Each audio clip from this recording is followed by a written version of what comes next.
Tell us a little bit about what the Rangers and what that division within your department, what do they do? It's a terrific team of men and women who, when they're not battling fires, manage over 1 million acres of state forests for public recreation, for hunting, for camping, for disconnecting our kids from iPods and getting them out to the outdoors. They also work with private landowners and other public land management agencies like the DEP and water management districts, and they do what's called prescribed burning, which is where we plan the fire, we cut the fire lines, and we burn those areas so that when you do have drought conditions, there's not as much material, there's not as much fuel for those fires to rage out of control.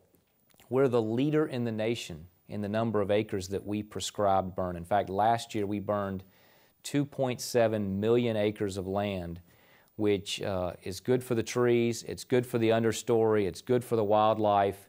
It's a real healthy, natural additive to forest and land management. And we're the most progressive agency in the nation in doing that.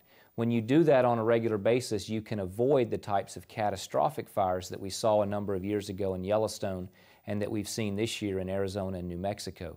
By burning on a regular basis, you avoid that massive buildup of fuel that when lightning strikes it, just gets out of control and you lose a lot of homes and you run the risk of losing lives. You mentioned lightning.